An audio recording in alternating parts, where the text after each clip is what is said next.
Sweet and Telugu. Hi friends, ఎలా ఉన్నారు అందరూ?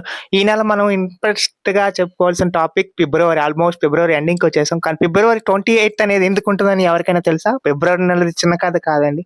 అన్ని నెలల్లో 30 లేదా 31 రోజులు ఉండగా, ఒక్క ఫిబ్రవరిలో మాత్రం ఎందుకని 28 రోజులు ఉంటాయని ఎప్పుడైనా ఆలోచించారా? దీనికి గల ప్రధానమైన కారణం, దీనికి ప్రాచీన రోమన్లు వారి యొక్క మూఢనమ్మకాలే కారణం. మొదట్లో రోమన్ క్యాలెండర్‌లో కేవలం 10 నెలలు మాత్రమే ఉండేవి. అంటే మార్చి నుండి డిసెంబర్ వరకు మాత్రమే ఉండేవి.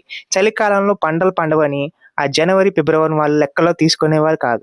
తర్వాత క్రీస్తు పూర్వం 713లో రోమన్ రాజు నుమా పొంపోలియన్ చంద్రుని గమనాన్ని బట్టి 12 నెలలుగా మారుస్తూ జనవరి, ఫిబ్రవరి నెలలని చేర్చారు. అలాగే రోమన్లు సరి సంఖ్యగా బా బా అరిష్టంగా భావిస్తారు.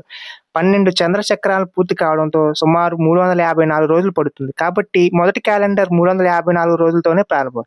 ఇది సరి సంఖ్య కావడంతో చక్రవర్తి పొంపోలియస్ మరో రోజును అదనంగా కలిపి మొత్తం 350 రోజులు చేశారు.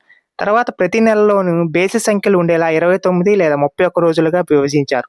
అయితే 355 రోజులు రావాలంటే ఖచ్చితంగా ఒక నెలలో సరి సంఖ్య ఉండాల్సిన పరిస్థితి ఏర్పడింది. అప్పటి క్యాలెండర్‌లో ఫిబ్రవరి చివరి నెలగా ఉండేది. ఆ నెలను రోమన్లు శుద్ధీకరణ అంటే పిబ్రిమ్ అంటే చనిపోయిన వారిని స్మరించుకునే నెలగా భావించేవారు. ఆ కారణంగా దీన్ని అశుభ నెలంగా భావిస్తూ 28 రోజులు కేటాయించారు.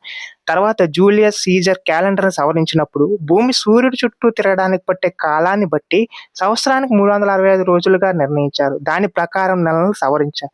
ఫిబ్రవరి నెలలో 28 రోజులను మాత్రమే అలాగే ఉంచారు. ఇప్పటికీ అదే కొనసాగుతుంది. సూర్య సంవత్సరానికి సరిపడేలా ప్రతి 4 ఏళ్లకోసారి ఫిబ్రవరి నెలకు ఒక రోజును జోడించడంతో 29 రోజులు లీప్ ఇయర్‌గా వస్తుంది. Thank you. ఇలాంటి మరింత ఇంట్రెస్టింగ్ అప్డేట్ గురించి ఎస్‌వి డెన్ సబ్స్క్రైబ్ చేయండి, షేర్ చేయండి. Thank you.